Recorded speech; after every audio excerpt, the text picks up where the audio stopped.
Hello and welcome to the Minimum Competence episode for Friday, October 13th. Ooh, spooky, 2023. I'm your host for today, Andrew Leahy, a tax and technology attorney from New Jersey. In today's episode, we have Rite checking couch cushions for nickels. The Writers Guild of America wins restrictions on AI usage. A judge in Montana calls the TikTok ban paternalistic. Citi is on the vanguard of ESG investment, and SCOTUS considers a case that may make challenges to racial gerrymandering harder.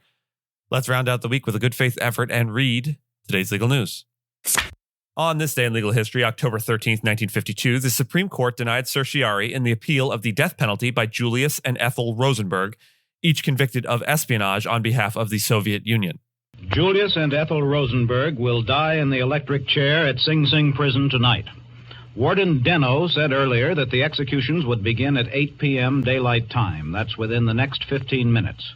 We're told that the President and Attorney General Brownell are standing by in the event the Rosenbergs want to make a clean breast of it. Federal Judge Kaufman, who sentenced the couple to death, is still in his chambers to deal with any possible last-minute developments. Julius and Ethel Rosenberg were American citizens who gained notoriety in the early 1950s for being accused of espionage during the Cold War. They were alleged to have passed atomic secrets to the Soviet Union, a charge that was particularly sensitive given the heightened tensions between the U.S. and the USSR at that time. The couple was arrested in 1950, and their trial took place in 1951. They were convicted of conspiracy to commit espionage based largely on the testimony of Ethel's brother, David Greenglass, who was also involved but cooperated with authorities to lessen his own sentence. The Rosenbergs were sentenced to death, a penalty that was met with a great deal of controversy both in the United States and internationally. Appeals for clemency were made, citing the lack of definitive evidence and the harshness of the death penalty for a crime that did not result in any direct loss of life. Despite these appeals, they were executed in the electric chair at Sing Sing Correctional Facility in New York on June 19, 1953. They were the first American civilians to be executed for espionage during peacetime, and their case remains a subject of debate to this day. The execution time was set after the Supreme Court and the President refused to intervene. At noon, the court announced that it had decided to set aside the stay of execution previously ordered by Mr. Justice Douglas. Chief Justice Vinson read the decision for his colleagues Reed, Jackson, Burton, Clark, and Minton. Justices Douglas and Black insisted that the Douglas stay of execution should remain in effect until a closer examination had been made of legal factors. Mr. Justice Frankfurter said that he felt that more time was necessary for counsel on both sides to study and argue what he called the complicated and novel questions raised before the court yesterday. In the years following their execution, new evidence and perspectives have emerged that have led some to question the fairness of their trial and the severity of their sentence. Declassified documents have shown that while Julius was likely involved in some form of espionage, the evidence against Ethel was far less conclusive. Many believe that she was convicted and executed largely to exert pressure on her husband to confess, which he never did. The Rosenbergs case has been the subject of numerous books, films, and scholarly articles. It serves as a cautionary tale about the dangers of McCarthyism and the excesses of anti-communist sentiment in the United States during the Cold War. The case also raises ethical and legal questions about the use of the death penalty, especially in cases where the evidence is not clear-cut. In 2015, the Rosenbergs' co-defendant, Morton Sobel, who had also been convicted of espionage but was not executed, admitted that he and Julius had been involved in giving military secrets to the Soviets, but he maintained that Ethel was not involved. This has led to renewed calls for Ethel Rosenberg to be exonerated, although no formal steps have been taken to do so. The execution of two humans is a grave matter. But even graver is the thought of millions of dead whose deaths may be directly attributable to what these spies have done. Rite Corp is reportedly in talks with Bank of America for a loan to support the company through a potential Chapter 11 bankruptcy process. The loan would be asset-based and secured by accounts receivable, inventory, and prescription lists. While Rite is also exploring other options to manage its debt, it is soliciting potential buyers to bid for parts of the business in the event of bankruptcy. The company has over $3 billion in long-term borrowings and is considering a bankruptcy filing to restructure various debts, including opioid liabilities. The Writers Guild of America, or WGA, has struck a deal with Hollywood studios that places restrictions on the use of artificial intelligence in scriptwriting. This agreement comes after nearly a 5-month-long strike by the WGA and aims to address the evolving landscape of copyright law. The deal mandates that studios must disclose any AI-generated material provided to writers and cannot force writers to use AI. It also gives the WGA the right to bar the use of writers' material to train AI models. The U.S. Copyright Office and appellate courts have stated that AI contributions to creative works are not covered by copyright protections. Therefore, studios must be cautious in how they use AI, as undisclosed AI involvement could invalidate a copyright registration, forcing the company to drop any lawsuits and re-register the work. The agreement also aims to protect writers from being replaced by AI or having their wages driven down. The deal reflects broader concerns about AI's role in creative processes and its potential to infringe on human-created content. Legal experts note that tracking AI contributions in a complex creative process like script writing is a new challenge. Failure to accurately track and disclose AI involvement could lead to legal complications. The agreement is seen as a safeguard against the increasing use of AI in the creative aspects of movie production. However, the rapidly evolving nature of AI technology and the law surrounding it adds a layer of uncertainty to the deal. Legal experts believe that the agreement opens up a lot of gray areas, especially in complex works like movies, making the copyright landscape even more complicated.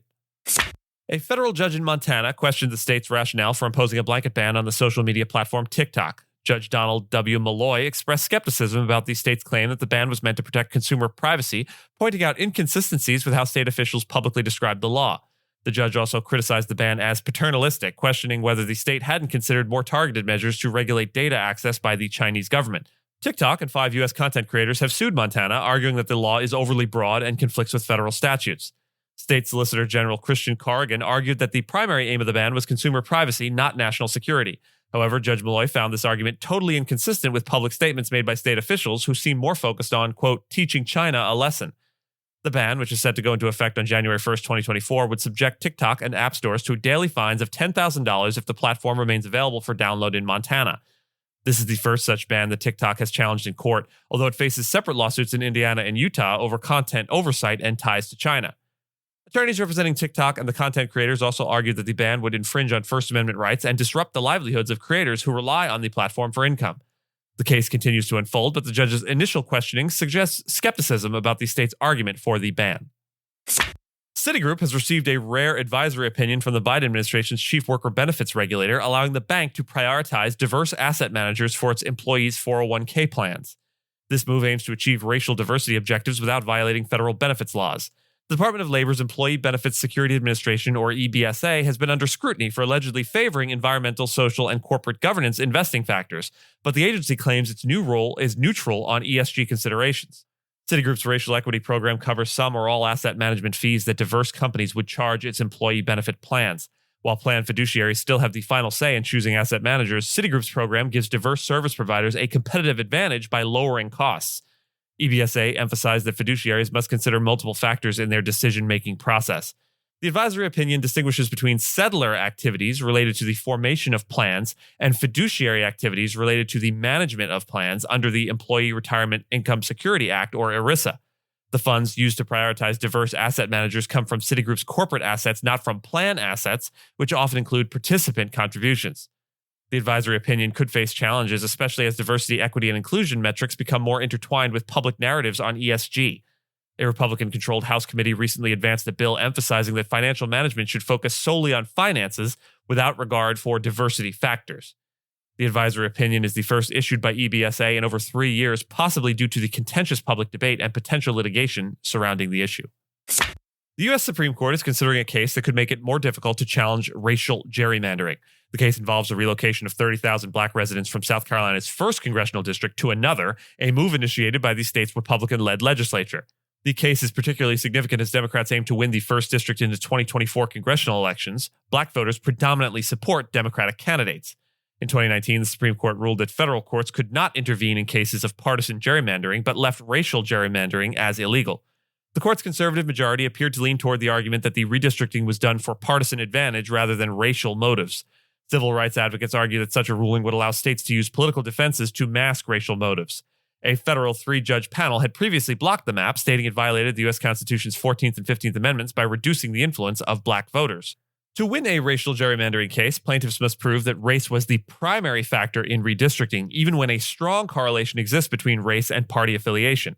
The 3-judge panel had supported the plaintiffs, noting that the new map increased the share of white voters while reducing black voters, a process they termed bleaching. Legal experts suggest that if the Supreme Court reverses the lower court's decision, future plaintiffs will need to separate race from party more effectively. One method could be to present an alternative map that meets the state's partisan goals without affecting the minority population. However, the Supreme Court's conservative justices seem to believe that such alternative maps are necessary, a point contested by liberal Justice Elena Kagan.